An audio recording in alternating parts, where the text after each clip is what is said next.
শিৱসাগৰৰ ৰূপহীমুখত ব্ৰহ্মপুত্ৰৰ ভয়ংকৰ খহনীয়া ভয় শংকাৰে জীৱনৰ আদিপাঠ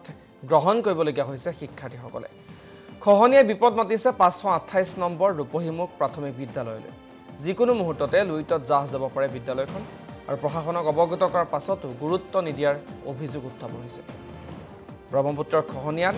ভয়ংকৰ ৰূপ আৰু শিক্ষাৰ্থীৰ মাজত এতিয়া হাহাকাৰ পৰিৱেশে বিৰাজ কৰিছে এই সন্দৰ্ভত আমাৰ সতীৰ্থ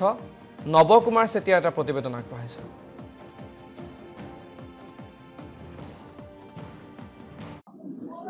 অচক চৰণেহে জানে মৰণৰ স্থান বুলি এষাৰ প্ৰবাদ আছে কিয়নো মই ক'ব লাগিব যে জীৱনৰ আদিপাঠ গ্ৰহণ কৰিবলগীয়া হৈছে বহু প্ৰত্যাহ্বানৰ সন্মুখীন হৈ 528 নং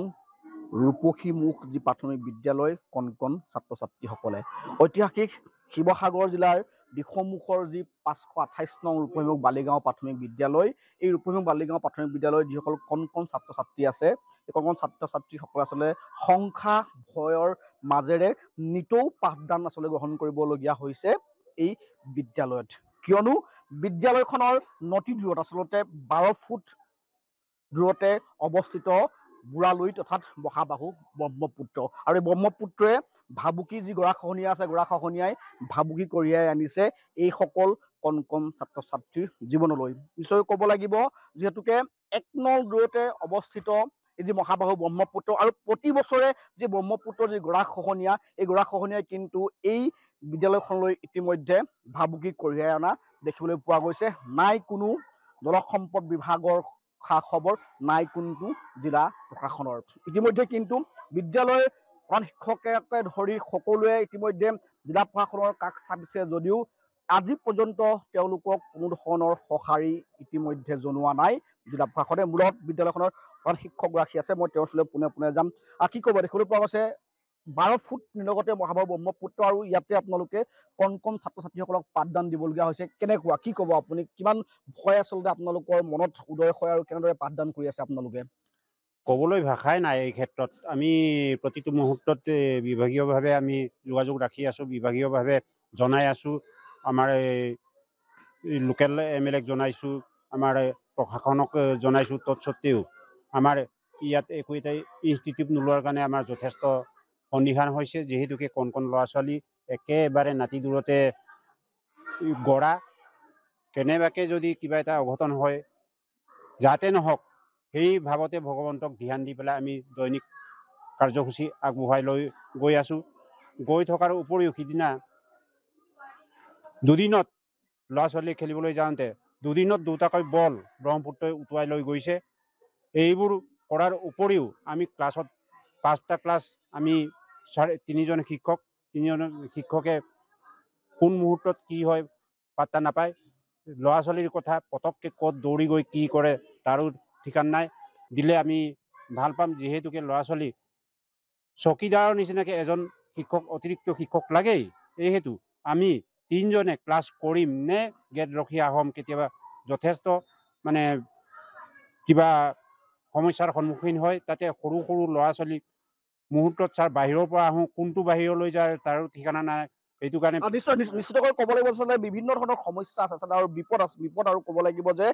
আচলতে বিপদে দেখা দিয়াৰ সম্ভাৱনা আছে আচলতে কণ আচলতে ছাত্ৰ ছাত্ৰী এই বিদ্যালয়ত আচলতে তেখেতলোকে পাঠদান কৰিবলৈ আহে আৰু মই পুনৰবাৰ কৈছোঁ যে 12 ফুট নিলগতে কিন্তু মহাবাহু ব্ৰহ্মপুত্ৰ মোৰ লগত অভিভাৱক আছে এই বিদ্যালয়ৰ ছাত্ৰ ছাত্ৰীসকলৰ মই আপোনাক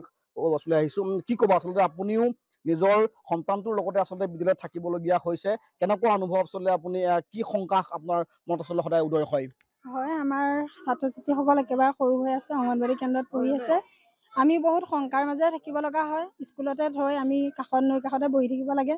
কাৰণ ল'ৰা ছোৱালীবোৰ কোন সময়ত কোনফালে যাব কোনো সিদ্ধান্ত নাথাকে সেইকাৰণে চৰকাৰে সোনকালে যদি কিবা এটা পদক্ষেপ গ্ৰহণ কৰে স্কুলখন উঠি অহা ল'ৰা ছোৱালীৰ ক্ষেত্ৰত আমাৰ গাঁওখনৰ ৰক্ষাৰ ক্ষেত্ৰত সেইটোকে আমি চৰকাৰলৈ অনুৰোধ জনাইছোঁ সোনকালে কিবা এটা যাতে বিভাগীয় কৰ্তৃপক্ষই আগবাঢ়ি আহি কামখিনি চাইহি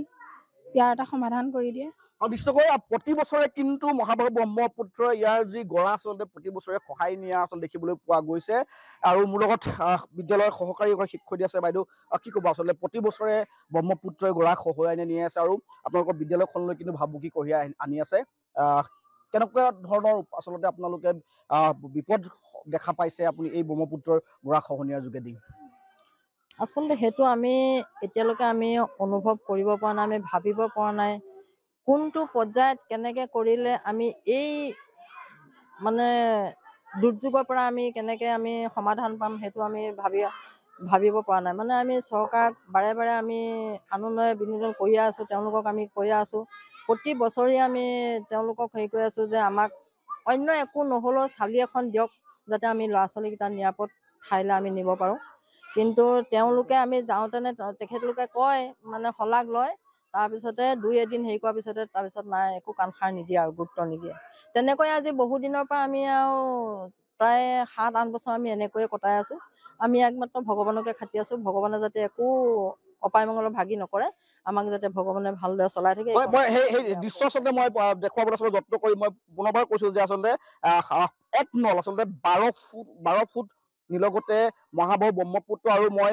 নিশ্চয়কৈ দেখুৱাম যে বৰ্তমানো কিন্তু যি মহাবাহু ব্ৰহ্মপুত্ৰৰ আচলতে যি প্ৰবল সোঁতৰ আচলতে প্ৰকোপত কিন্তু গৰা আচলতে খহনীয়া এতিয়াও আচলতে প্ৰতিদিনে হৈ আছে। আৰু যদিহে জিলা প্ৰশাসনে হওক বা ৰাজ্য চৰকাৰখনে হওক বা জলসম্পদ বিভাগে হওক যদি কোনো ধৰণৰ যদি ব্যৱস্থা গ্ৰহণ নকৰে, নিশ্চিতভাৱে হয়তো ইয়াত অতি ভয়ংকৰ দুৰ্ঘটনা হোৱাৰ কিন্তু সম্ভাৱনা অতিকৈ কিন্তু প্ৰখৰ বুলি ক'ব লাগিব। আৰু মই পুনৰবাৰ কৈছোঁ, এইসকল কণ কণ ছাত্ৰ ছাত্ৰীয়ে নিতৌ কিন্তু ভয় শংকাৰ মাজে